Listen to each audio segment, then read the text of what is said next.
할렐루야, 사랑하는 성도 여러분, 오늘은 거룩하고 복된 성금요일입니다. 주님께서 가장 부당하고 억울한 불의한 재판을 당하시고 십자가에서 돌아가신 바로 그날입니다. 그리고 예수님의 죽으심으로 우리가 영원한 생명을 얻을 수 있게 된 바로 그날이기도 합니다. 오늘 성금요일 십자가에서 하셨던 일곱 번째 말씀을 가지고 은혜를 함께 나누고자 합니다. 십자가에서 남기신 여섯 번째 말씀은 요한복음 19장 30절에 기록되어 있는데, 그것은 다 이루었다라고 하신 말씀입니다. 그리고 일곱 번째 하신 말씀은 누가복음 23장 46절에 기록되어 있는데요, 아버지여 내 영혼을 아버지 손에 부탁하나이다 라고 하신 말씀입니다. 다 이루었다, 이 말씀이야말로 예수님을 믿지 않는 사람들이나 예수님을 인격적으로 만나지 못한 사람들이 가장 이해하기 어려운 성경 말씀 중에 하나입니다. 도대체 33살의 젊은 나이에 친구에게 억울하게 배신을 당하고 잘못한 것이 없음에도 불구하고 시기와 질투에 쌓인 사람들의 모함으로 인해 부당한 재판을 당하시고, 그 젊음이 아직 꽃 피워보기도 전에 억울한 죽임을 당해 고통스럽게 비극적으로 죽어가는 청년이 무엇을 이루었단 말입니까? 도대체 이 세상에 무엇을 남겼다고 다 이루었다고 말할 수가 있겠습니까? 그러나 이 다 이루었다는 소리야말로 예수님이 정말 누구시며 그분이 이 땅에 왜 오셨으며 그분이 하시고자 하셨던 일의 목적이 무엇인지를 너무나 잘 보여주는 그러한 주님의 고백이요 말씀이기도 한 것입니다. 예수님은 가난한 사람을 돌보기 위해서 오신 분이 아니신 것입니다.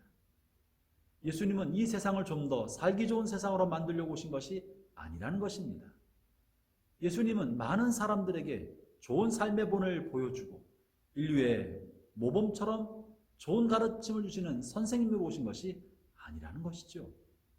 예수님은 하나님의 어린 양으로 온 인류의 죄를 대신 짊어지고 인류의 죄값을 대신 지고 죽기 위하여 오셨다는 것을 보여주는 고백이 바로 다 이루었다는 고백인 것입니다. 그렇습니다.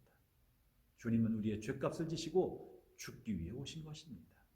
그래서 마지막 그 순간에 33년의 짧은 생애를 마치시고 다 이루었다고 말씀하셨던 것입니다.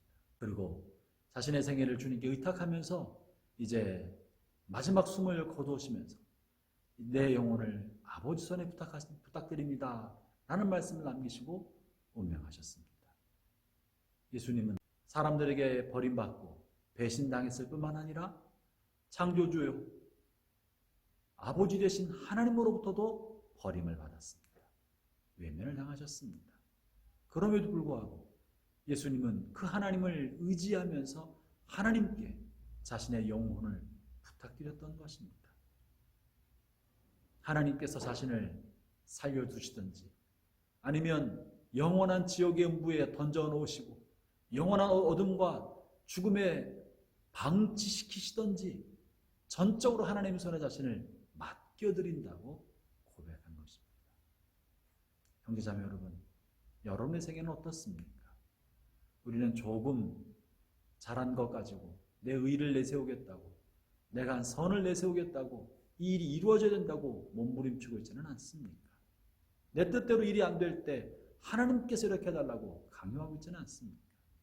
그러나 주님은 아무 잘못도 없이 십자가에 죽어가시면서 자신을 외면한 하나님께 전적으로 의탁하고 하나님께 자신의 마지막 영혼까지도 맡기셨습니다.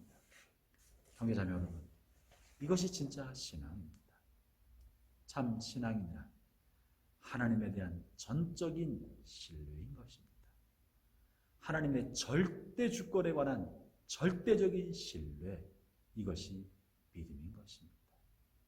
예수님은 마지막 순간에 살아난 하나님에 대한 무한한 신뢰와 절대적인 신뢰, 그리고 그분의 주권에 관한 절대적인 시인 속에서 자신의 영혼을 하나님께 내어 맡길 수 있었습니다. 오늘 우리는 성금요일을 보내면서 십자가 달려 돌아가시는 순간까지도 아버지 되신 하나님을 전적으로 신뢰하고 그분께 자신을 내어 맡겼던 예수님의 모습을 볼 수 있습니다. 저나 여러분이나 우리의 삶의 자리가 어떠하든지 간에 하나님을 신뢰합시다. 의뢰합시다. 아울러 주님께서 마지막 순간에 모든 것을 다 이루었다고 고백할 수 있었던 것처럼 저나 여러분도 언젠가 하나님이 우리를 부르실 때에 내게 맡긴 모든 것을 이제 다 이루었습니다 라고 고백할 수 있게 되었으면 좋겠습니다.